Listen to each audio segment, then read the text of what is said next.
갈라디아서 2장 11절부터 21절 말씀을 교독합니다.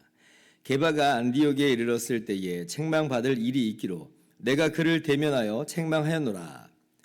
야고보에게서 온 어떤 이들이 이르기 전에 게바가 이방인과 함께 먹다가 그들이 오매 그가 할례자들을 두려워하여 떠나 물러가매 남은 유대인들도 그와 같이 외식함으로 바나바도 그들의 외식에 유혹되었느니라.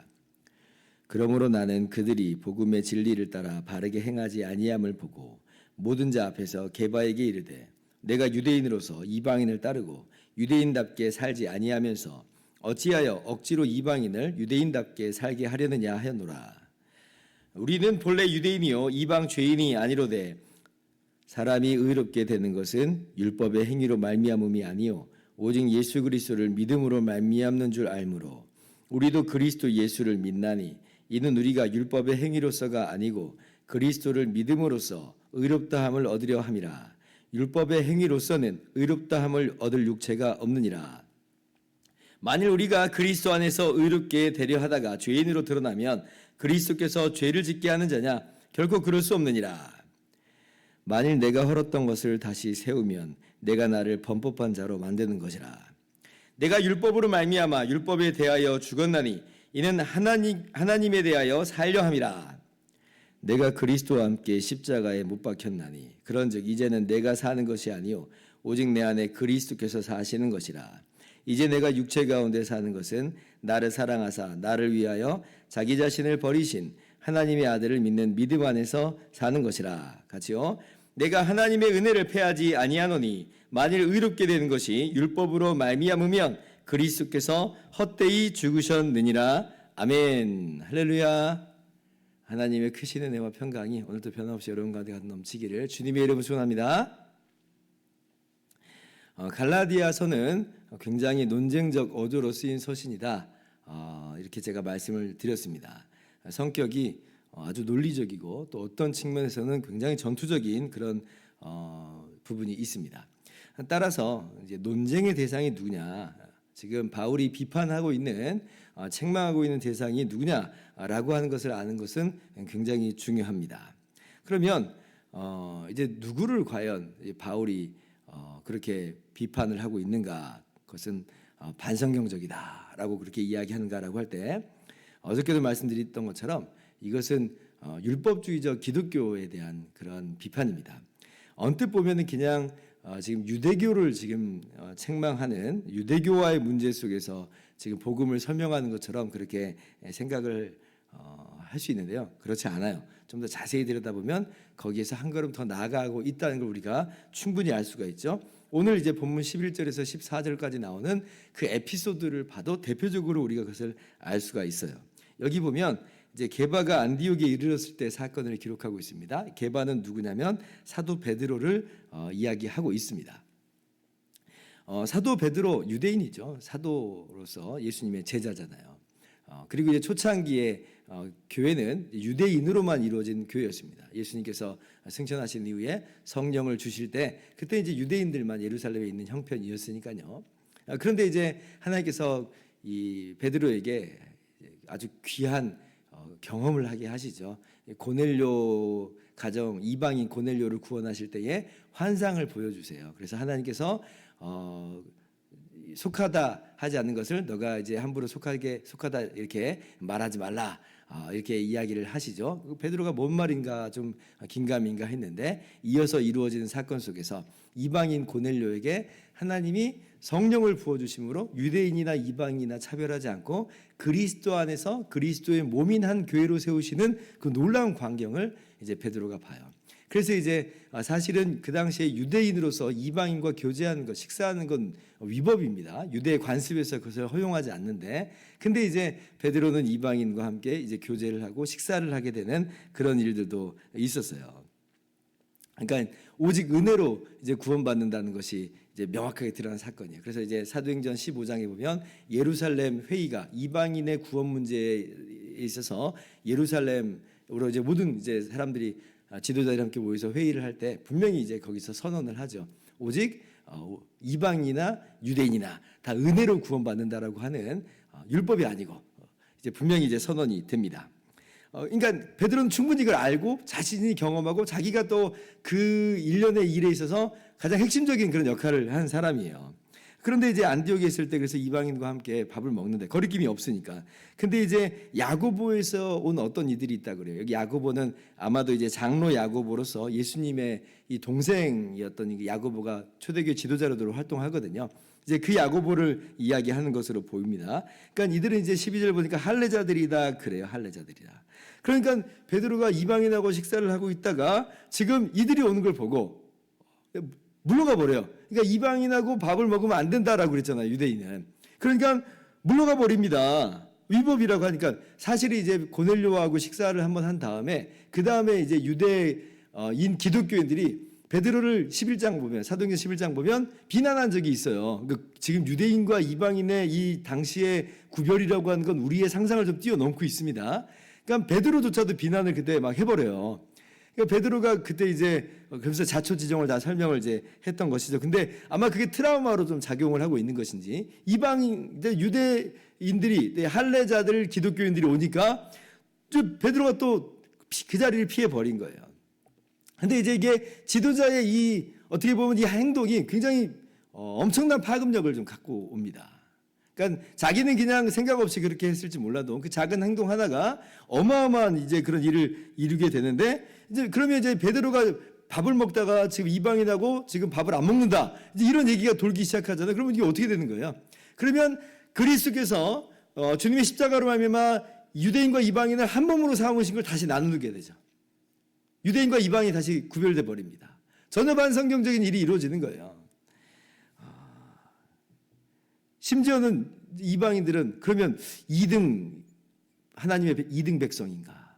혹시 진짜로 할례를 받고 유대교인이 돼야 진짜 그게 기독교인이 되는 건가?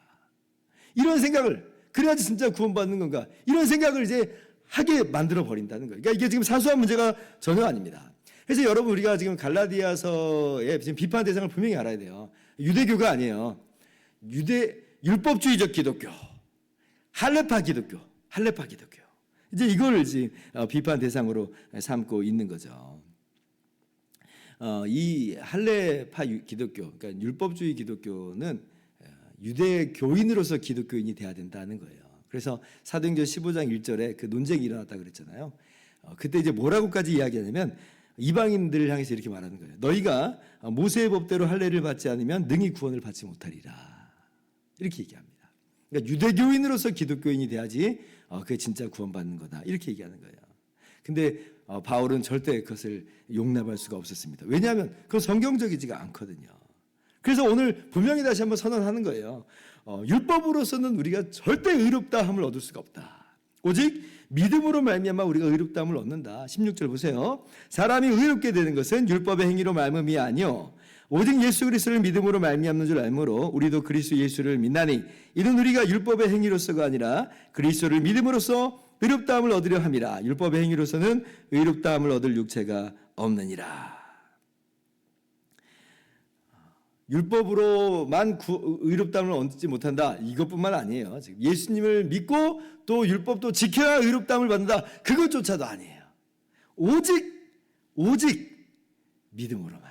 예수님을 믿음으로만 주님의 십자가 공로로 거저 의롭다함을 얻게 된다. 21절 보세요. 내가 하나님의 은혜를 패하지 아니하노니 만일 의롭게 되는 것이 율법으로 말미암으면 그리스도께서 헛되이 죽으셨느니라. 그러니까 그리스도의 주님께서 우리의 의가 되신 것, 주님께서 우리에게 거저 그 의롭다 하심으로 말미암은 그 은혜는 율법의 의가 섞어버리면 주님이 헛되이 죽으신 것이다. 이렇게까지 이야기하는 거예요. 은혜가 은혜되지 못한다는 것이에요. 그래서 우리가 오늘 다시 성경 말씀을 통해서 분명히 우리 마음 가운데 새겨 놓아야 됩니다.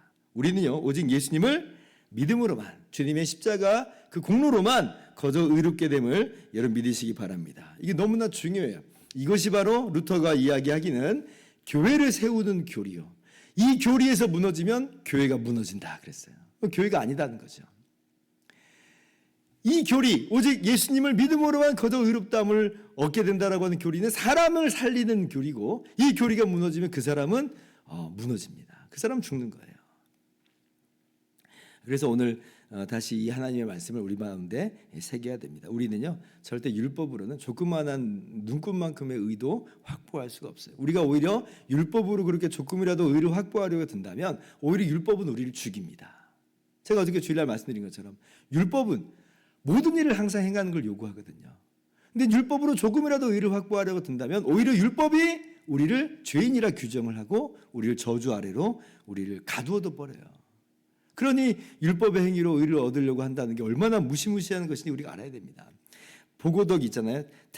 테르토도 톡신이라고 하는 그런 보고독이 있습니다. 청산가리보다 1000배가 더 강하다고 그래요. 근데 테트로도 톡신 1mg을 물 한 컵에 딱 넣었어요. 그리고 물 한 컵 마셨습니다. 그럼 그 사람 어떻게 되는지 아세요? 그 사람 죽습니다. 치사량이 그렇게 돼요. 우리는 어떤 존재들인가? 우리는 그만큼 죄인이에요. 그러니까 우리의 온 몸은 정말 그런 테트로도톡신과 같은 그러한 독이 가득 차 있어요. 근데 이 독을 어떻게 내가 조그마한 나의 선행으로 율법을 지켰다라고 하는 그 알량함으로 이 독을 해독할 수 있다는 말인가? 불가능하다는 게 불가능하다. 오직 우리는 예수 그리스도의 십자가 공로로만 우리 주님이 우리와 하나가 되셔서 우리의 머리가 되셔서 우리의 모든 죄를 다 담당하셨다라고 하는 그 위대한 진리로 말미암아 우리는 거저 구원받는 거예요. 그리스도께서 우리 죄를 위해서 자신을 주셨다. 이게 단 하나의 유일한 복음이라고 그랬죠. 우리가 오늘 이 사실을 다시 한번 굳세게 붙잡아야 되겠습니다. 2장 20절 그래서 이렇게 고백을 하죠. 내가 그리스도와 함께 십자가에 못 박혔나니 그런즉 이제 내가 사는 것이 아니요 오직 내 안에 그리스도께서 하신 것이라. 이게 이제 바로 그 얘기예요. 우리의 머리가 되신 사람이 되어 오신 하나님 아들로서 사람이 되어 오신 예수님이 우리와 하나가 되어 주셨어요. 우리의 머리가 되셨고 우리가 주님의 몸이 됐습니다. 그래서 주님의 십자가의 죽으심은 나의 죽음과 같아요. 왜냐하면 하나니까 신비한 하나가 이루어진 거거든요. 그래서 나는 죽은 거예요. 나는 아직 안 죽은 것 같아. 이거는 그냥 경험적으로 그냥 하는 말이지만 본질적으로 우리는 실제적으로 죽은 사람들입니다. 그리스도와 함께 십자가에 못 박혀 죽었고 그리고 주님께서 다시 3일 만에 부활하심으로 우리는 우리 머리 되신 주님과 함께 새 생명으로 거듭난 거예요. 새로운 피조물이에요. 이거는 분명히 이미 이루어진 일입니다.